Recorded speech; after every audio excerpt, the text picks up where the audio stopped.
नमस्कार, मी संपादक सचिन दवे, जनप्रतिनिधीमध्ये आपलं स्वागत आहे.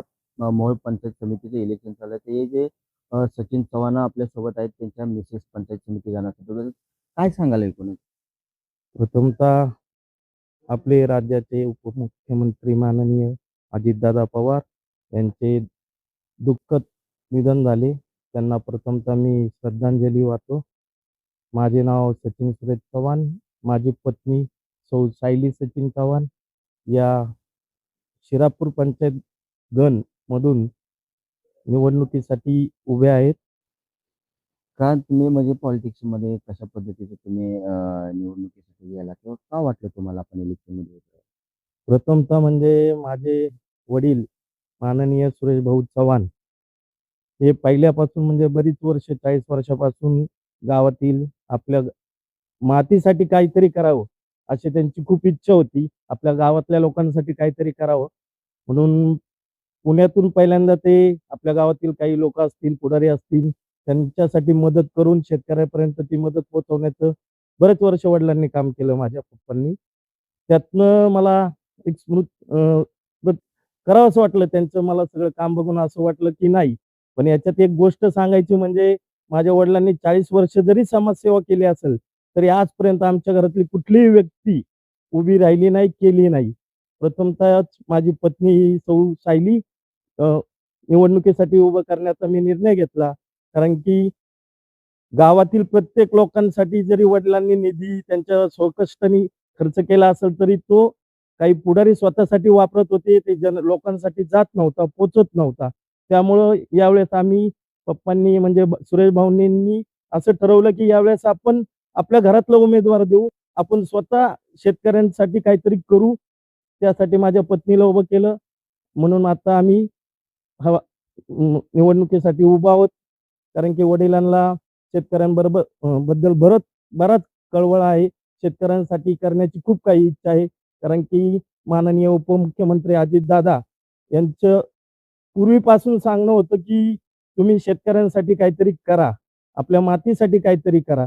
तोच आता आम्हाला वारसा पुढे घेऊन जायचा आहे. त्यासाठी आम्ही आता या निवडणुकीत उभे आहोत.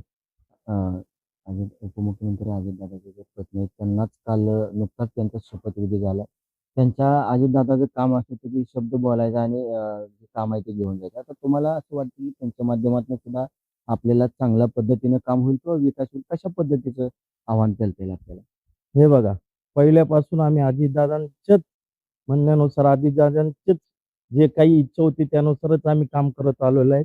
अजितदादांनी पहिल्यांदाच शिकवलंय आम्हाला, जे तुम्हाला करता येईल तेच बोला. त्यामुळं पहिल्यापासून आम्ही जे काही वचन देऊ ते आम्ही विचारपूर्वक देऊ. जे करता येईल तेच बोलू. त्यामुळं आता अजितदादांचं जरी दुःखद निधन झालं असेल, तरी माननीय सुमित्राताई या आपल्या पहिल्या महिला उपमुख्यमंत्री झाल्यात. त्यासाठी माझी पत्नी सौ सायली ही त्यांच्यापर्यंत पोहोचू शकते, त्यांच्यापर्यंत आपली व्यथा मांडू शकते आणि एक महिला म्हणून जो काही निधी लागेल, तो आम्हाला 100% नाही, मला पूर्णपणे विश्वास आहे. तो निधी पूर्णपणे आणण्याचं काम ताई देतील आणि त्यांच्याकडे बरेच पूर्ण खाते आहेत. त्या खात्यातला निधी सुद्धा आम्हाला मिळेल. त्यामुळे आम्हाला निधीबद्दल काळजी नाहीये. जो निधी लागणार आहे ते आम्ही घेऊन येऊ ताईंकडनं आणि तो मिळेल असा विश्वास व्यक्त करतो. भागामध्ये जात असताना भाऊनी जी विकास कामं केलीत, भाऊच्या विकास कामाचा एक आदर्श आणि तो बाकीच्या सुद्धा गणामध्ये किंवा बाकीच्या सुद्धा गावामध्ये कशा पद्धतीने होईल किंवा लोकांची काय जनभावना आहे याची? पप्पांनी तर मी सांगितल्याप्रमाणे 35 वर्षापासून आपल्या खुनेश्वर गावचा विकास करण्यासाठी सुरुवात केली. त्यामध्ये पहिल्यांदा असेल, की 1900 आता साल आठवत नाही त्यावेळेस दुष्काळ पडला होता. त्यावेळेस पुण्यावरनं आम्ही दुष्काळासाठी लागणारं जे आपला किराणा माल आहे, गहू, तांदूळ, तेल, तूप त्या दिवाळीमध्ये तिथून इथपर्यंत पोहोचवण्याचं काम पप्पांनी केलं होतं. त्याच्यानंतर तुम्ही म्हणाल संत ज्ञानेश्वर माऊली मंदिरासाठी स्वतः कलर रंगकाम केलं. त्यानंतर आता सध्याचं जिवंत उदाहरण तुकाराम महाराजांचं मंदिर कुंभार मामा आणि पप्पांनी, सुरेश भाऊंनी मिळून ते मंदिर बांधण्याचं काम केलं. कारण की जसं आपलं खुनेश्वर गाव हे प्रति आळंदी म्हणून ओळखलं जातं, त्याप्रमाणे जर आपण ज्ञानेश्वर माऊलींचं दर्शन घ्यायला इथं आलो आहोत, तर त्याप्रमाणे तुकाराम महाराजांचं पण दर्शन व्हावं आणि आळंदीला गेल्यासारखं आपल्या लोकांना वाटावं यासाठी आपण हे पूर्ण करत आहोत. त्याचप्रमाणे गावातील तुम्ही लाईटचं कनेक्शन आता सध्या आपल्याकडे 14 डीपी मंजूर आहे. त्याचं पत्र आहेत. जे आहे ते बोलतोय मी. जे नाही ते बोलणार नाहीत. आपल्या गावासाठी 14 डीपी आणलेले आहेत. ते फक्त आता थोडेसे आचारसंहिता लागली आहे त्यामुळं 14 डीपी आपल्या गावासाठी बसतील. आपलं जे 30-35 वर्षात काम नाही झालं लाईटचं, ते जर प्रत्येक ठिकाणी डीपी बसला तर आपला लाईटचा प्रश्न मिटून जाईल. पाण्याची टाकीची लाईन तुटलेली होती. ज्यानंतर ग्रामपंचायत निवडून आली, त्यावेळेस पूर्ण गावोगावी, पूर्ण घरोघरी नळ देऊन अहोरात्र स्वतः पप्पांनी जर पाणी टाकी भरली नाही तर रात्री 2-2 वाजता, 3-3 वाजता जाऊन ती पाण्याची टाकी भरून प्रत्येक घरामध्ये पाणी पोहोचवायचं काम केलेलं आहे. प्रत्येक चौकामध्ये टाकी बसवण्यात आली आहे. बोर पाडली गेली आहे. पूर्वी स्वखर्चाने बोर पाडून दिलेत. आता तर आपण काम करतोच आहे. अशाच प्रकारचं काम आम्हाला पूर्ण शिरापूर पंचायत गण आहे, त्या प्रत्येक गावोगावी करण्याचा आम्ही प्रयत्न करणार आहोत. आणि ज्या समस्या आहेत लोकांच्या पाणी, रस्ता, या पूर्ण समस्या आम्ही संपवण्याचा प्रयत्न नक्की करू, असं मी तुम्हाला स्पष्ट सांगतो. या भागामधील जनतेला किंवा मतदाराला आपलं काय आव्हान असेल? या भागातील जनतेला मी एकच सांगेल, तुम्ही आम्हाला आत्तापर्यंत साथ दिलेलीच आहे. आता इथून पुढे सुद्धा आपल्याला घड्याळ तेच आहे.